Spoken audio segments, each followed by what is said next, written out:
look, and we all wanted specifically a white dress for this wedding, which usually I think that's what you wear anyways. I haven't really been to a wedding, but I have when I was younger, but I think my dress that I was wearing then was like a soft tan color. But usually you go for the soft colors, nothing dark, because that's for a funeral, okay? You go for the light colors.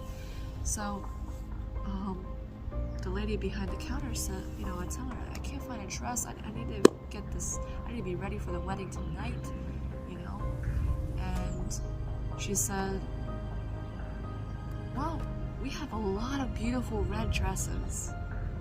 Take a look at this one. I took a look at it. Was beautiful red dress, but I did not feel like it was appropriate for the wedding.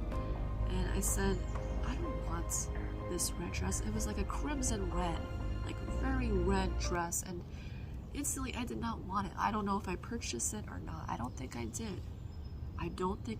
Because after I refused to wear that dress, I appeared in this weird vehicle, okay? It wasn't a regular car. It was almost like a sled, It's a very weird dream, but there is some spiritual meaning, and it actually goes in line with the word, which is crazy. This dream goes along with what Jesus was talking about in a parable, and I didn't even read that parable, and actually I haven't even thought about that, that parable. So I thought it was weird that I was having a dream about the wedding banquet, and I haven't even read that. In fact, I think I overread it a couple times. So this dream is very important. But anyways, I found myself in this vehicle.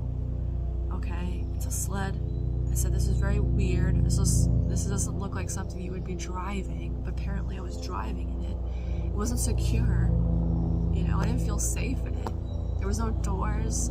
There was nothing to keep me from falling out. I didn't even have a seatbelt, And so in my mind, I'm like, I gotta get driving. Somehow, in my mind, I had to go to New York, which I thought was weird out of all places. Why New York, And so I put my GPS on my phone, and I put some Christian music up because that helps center me in Christ. I feel safe with all the chaos that's going on. That's what I try to focus on. But I didn't really feel the high in spirits. That's what, I kind of felt like I was just going through emotions, which I've been feeling like lately. And so anyways, I'm going to New York, and now before I go on the bridge, which I hate, I'll get into that part, I stop at a pit stop, and all of a sudden I see somebody at the coffee shop, and somebody I know too, but it's like I kind of act like I don't know them. When you see someone in public and you don't want to talk to them, you got stuff to do, and you just kind of like act like you don't know them, and it's not to be rude, it's just that you got a lot of things to do.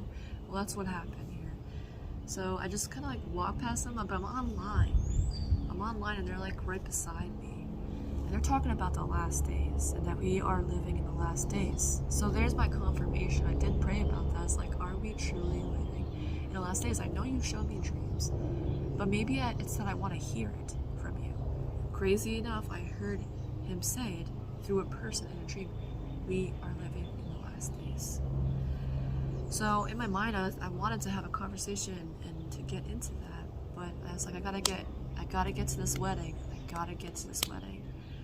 Otherwise I'm gonna be late. And I don't know why I was going to New York, because it felt like that was out of the direction. I felt like I was going out of the direction where I'm supposed to be going. Maybe I was looking for a dress. I don't know. But I started going up the bridge, and I hate going on this bridge, and I started getting anxiety. I started paying attention to my surroundings. I said, well, sorry, there was a B.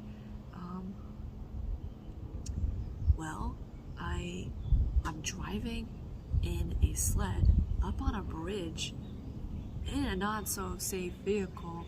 There's cars around me, and this doesn't feel safe. Like, I always had the fear of driving off the bridge and falling into the water and not being able to get a car. I don't know where this fear came from, probably from a movie I watched, and ever since then it's just been like stuck into me.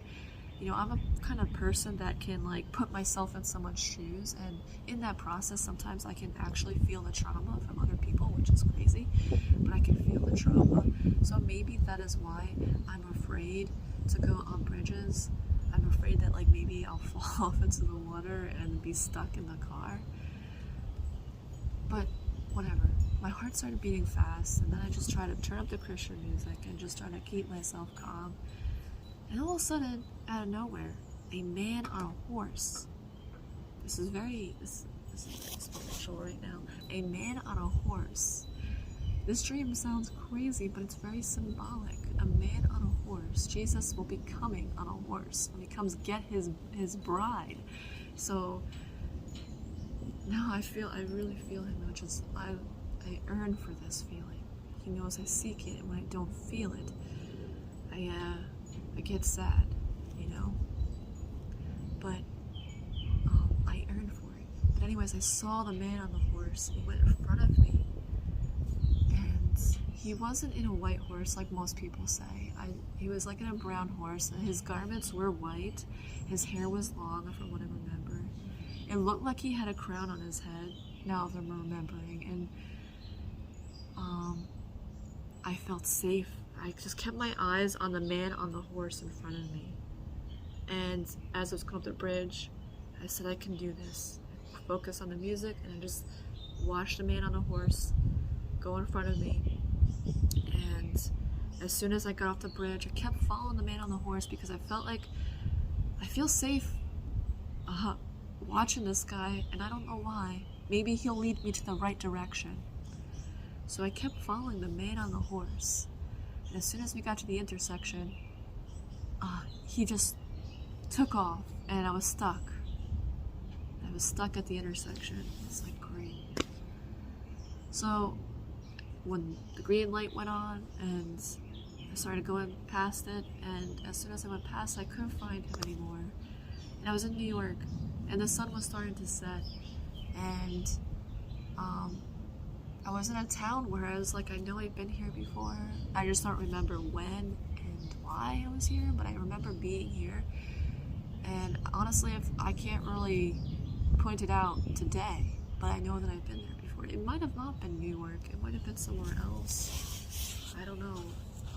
But I'm pretty certain it was New York.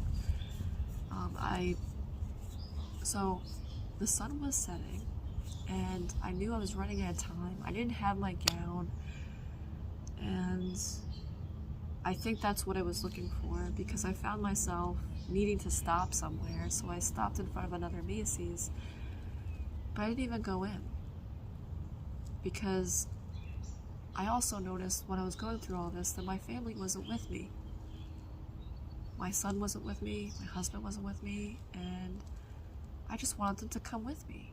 And then all of a sudden I found myself wanting to go home,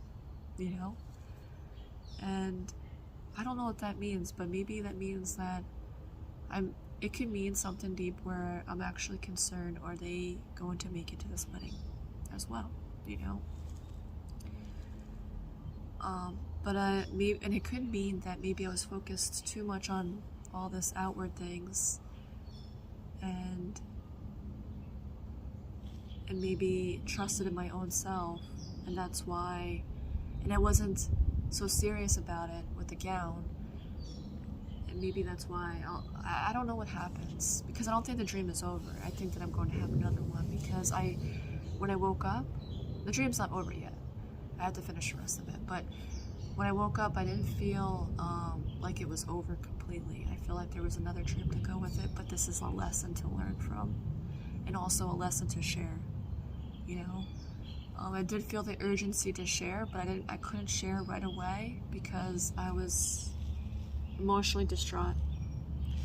And you would be too. If you're somebody who seeks God daily,